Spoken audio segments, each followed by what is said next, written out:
We differentiated between various bone and joint infections. We listed common microorganisms associated with vertebral osteomyelitis or prosthetic joint infection. Now, given a patient case, select effective drug therapy for treatment of bone and joint infection. Let's start with native vertebral osteomyelitis. The goal of therapy is eradication of infection, restoration of function, and pain relief. The 2015 IDSA guidelines recommend that for patients with normal and stable neurologic examination and stable hemodynamics, it's actually recommended to hold empiric antimicrobial therapy until microbiologic diagnosis is established. What I mean is that you can order the cultures and then you can actually wait for the results of the cultures to come back and hold off antibiotics for as much as 1 to 2 weeks. Now, in patients with neurologic compromise, for example, those who have paralysis because the spinal cord is involved, it is recommended to make immediate surgical intervention as well as immediate initiation of empiric antimicrobial therapy. So what this means is that we should still attempt to get cultures, but we do not have to wait for the culture results to come back. So we can actually start empiric therapy based on suspected organism. And in patients with hemodynamic instability, sepsis, septic shock, or severe or progressive neurologic symptoms, it is recommended to initiate empiric antimicrobial therapy in conjunction with an attempt at establishing a microbiologic diagnosis. In other words, if it's taking a long time to get the cultures, it's recommended to not hold off antibiotics and go ahead and give antibiotics before we can even get cultures in patients. So how do we initiate empiric therapy for native vertebral osteomyelitis? It is recommended to cover MRSA, streptococci, and gram-negative bacilli. And keep in mind that common organisms are MRSA, E. coli, and quag-negative staph, as well as streptococci species. IDSA panel specifically said that they are not in favor of routine use of regimens that cover anaerobes or fungal, brucellar, or mycobacterial organism because these pathogens are not as common.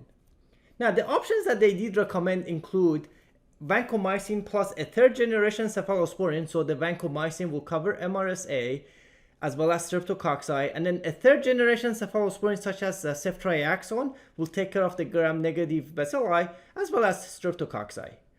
Now, if your third generation cephalosporin is ceftazidime, for example, then it covers Pseudomonas, whereas ceftriaxone does not. So in general, if the patient does not have risk factor for Pseudomonal, it's not really necessary to cover it.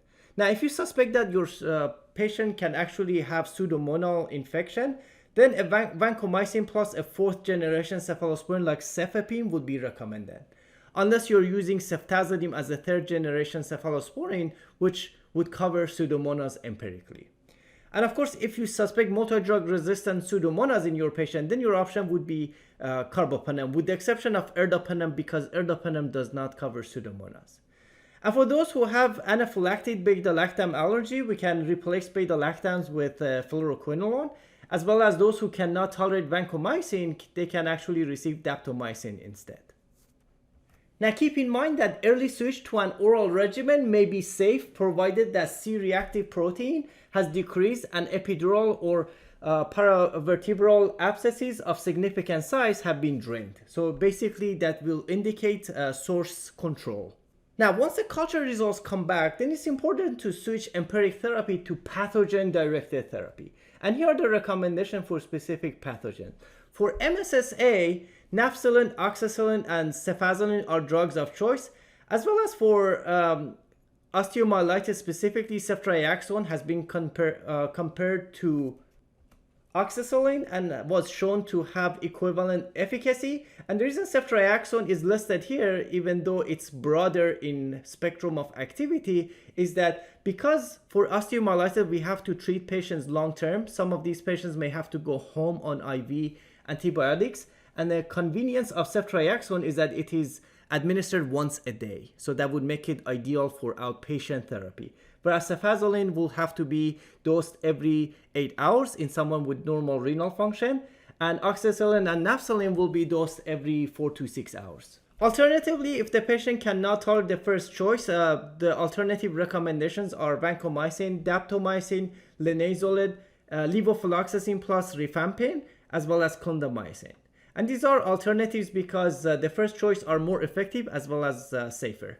Now, the reason levofloxacin and rifampin is a two-drug combination is because that is how this combination was studied in clinical study. Now, for MSSA specifically, beta-lactams are superior to vancomycin, so it's always important to not use vancomycin for MSSA unless the patient had severe type 1 beta-lactam allergy, because by far beta-lactams are superior in eradicating MSSA.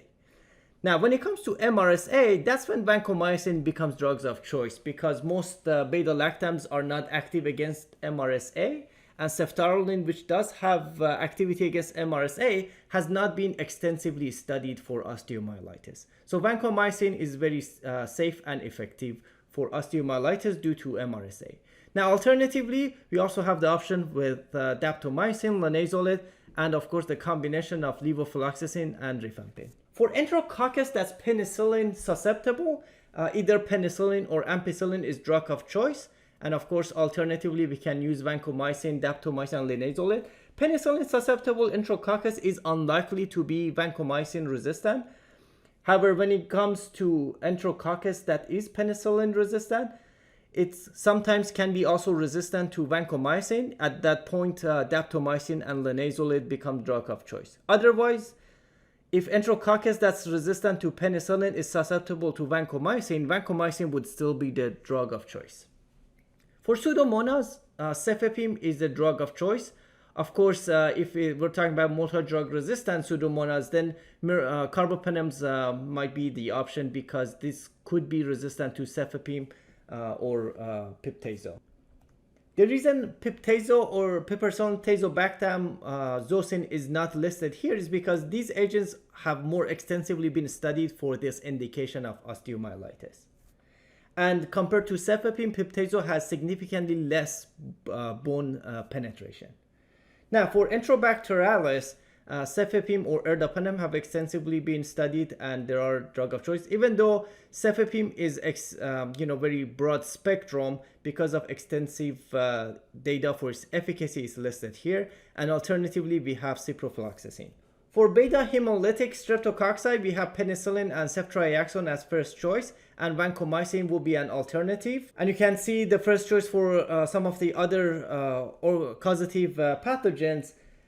For Brucella species, which is extremely uncommon, the only two options are combination of either doxycycline and streptomycin, or combination of doxycycline plus rifampin.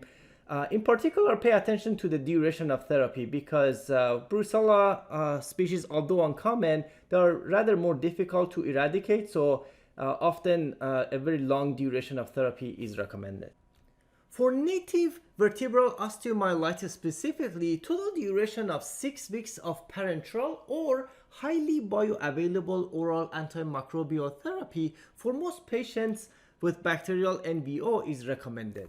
Of course, a total duration of 3 months of antimicrobial therapy is recommended for patients with NVO due to Brucella species.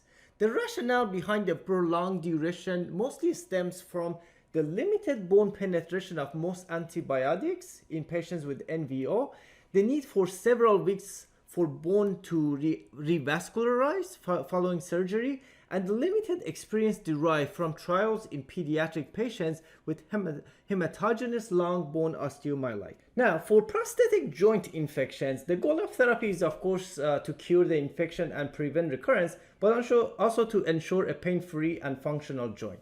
The use of antimicrobial agents alone without surgical intervention is often unsuccessful because of the presence of a foreign object. Source control becomes extremely important. Therefore, the goals are best achieved by a multidisciplinary team of orthopedic surgeons, infectious disease specialists, a clinical microbiologist, and of course, a pharmacist. Now, for prosthetic joint infections, source control is extremely important, so surgical intervention is key. However, some patients may not qualify and may not be a candidate for operation. If so, those patients may need long-term antimicrobial suppression because of lack of source control, and sometimes this could be lifetime.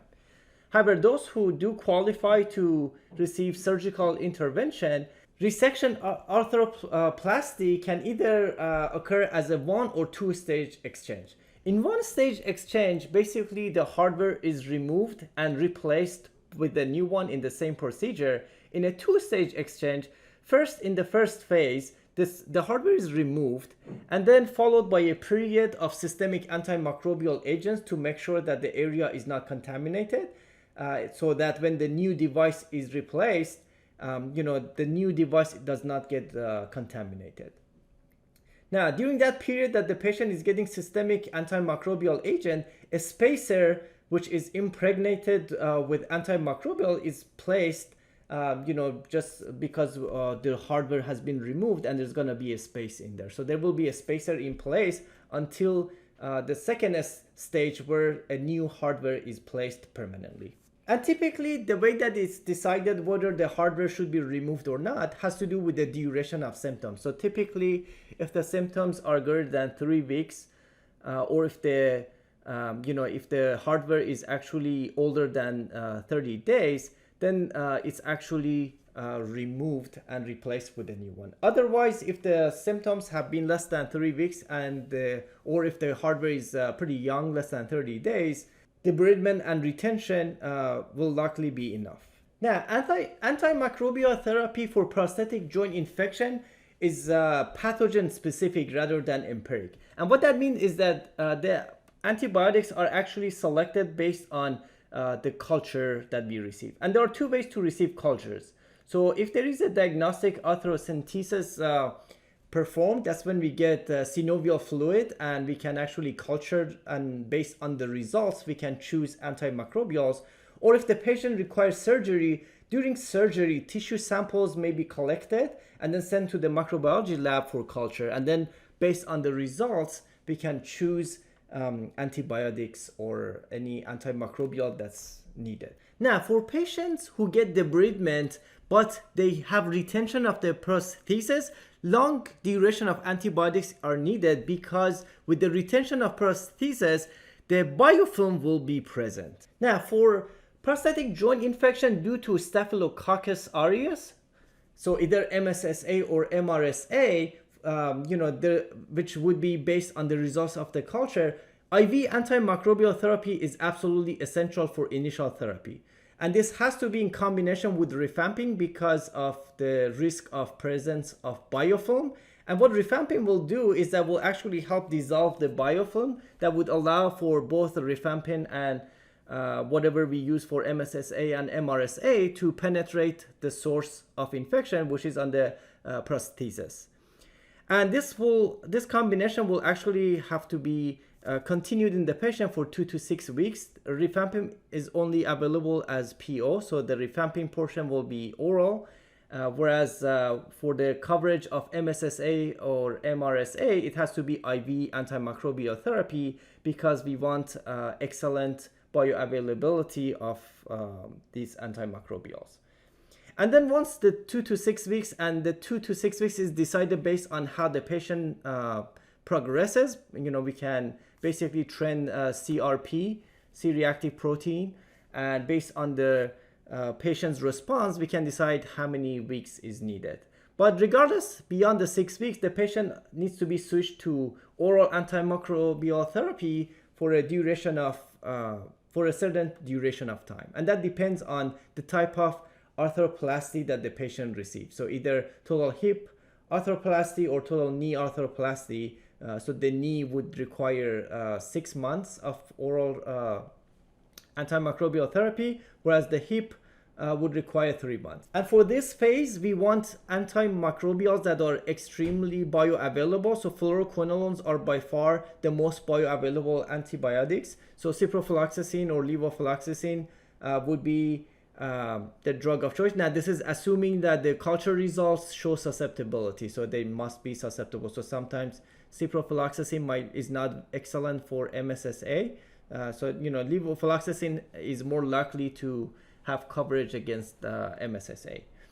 And then second line agents include trimsulfa, minocycline, doxycycline, cephalexin, and dicloxacillin. So if this happens to be MRSA, we may need to use one of these second agents that are active against MRSA. So trimsulfa, minocycline, doxycycline are typically active against MRSA. Now, if the patient cannot tolerate rifampin, whether because of allergy or toxicity or intolerance, and I should disclose that rifampin is a strong inducer of CYP3A4, so there may be drug interactions preventing the patient to take it. At that point, the IV and antimicrobial therapy for the empiric therapy would actually have to be at least 4 weeks instead of 2 to 6 weeks. So it would be 4 to 6 weeks as monotherapy. Now, for patients who need indefinite chronic oral antimicrobial suppression, the options include, oral options I should say, include cephalexin, dicloxacillin, trimsulfa, minocycline based on in vitro susceptibility. And this may be necessary for patients who cannot get arthroplasty or amputation, either because they're unsuitable or because sometimes they refuse to get amputation or arthroplasty. And I should emphasize that rifampin monotherapy is not recommended. It is never appropriate to use rifampin monotherapy for staphylococcal infections, because when we use rifampin as monotherapy, staphylococcus develops resistance to rifampin very quickly. Now, for prosthetic joint infection due to other organisms other than staphylococcus, it does not have to be IV therapy for empiric treatment. So it can either be IV or highly bioavailable oral antimicrobial therapy for 4 to 6 weeks based on the culture results. Now, the treatment that I have discussed so far was assuming that the patient actually received debridement and retention of the prosthesis. Now, if the patient receives resection arthroplastic with or without reimplantation, this basically means that the source of the infection is removed, so all of the biofilm is removed. So for these patients, rifampin is not needed because there is no biofilm. By resection, basically the source has been removed. And then the pathogen-specific IV or highly bioavailable oral antimicrobial therapy will be needed for 4 to 6 weeks. And for patients who receive amputation, these are the patients who receive the maximum amount of source control. And the way that we find out that if they received absolute complete source control is that we actually wait for culture results 24 to 48 hours after imputation. And this is basically a culture from residual infected bone and soft tissue. So whatever tissue they actually remove surgically, from the margins, they would actually take a sample and culture to see if the margin around the area after amputation is actually infected or not. So antibiotics can be discontinued after 48 hours if nothing is growing. If something does grow on the margins, then antimicrobial therapy based on the culture results are needed for 4 to 6 weeks.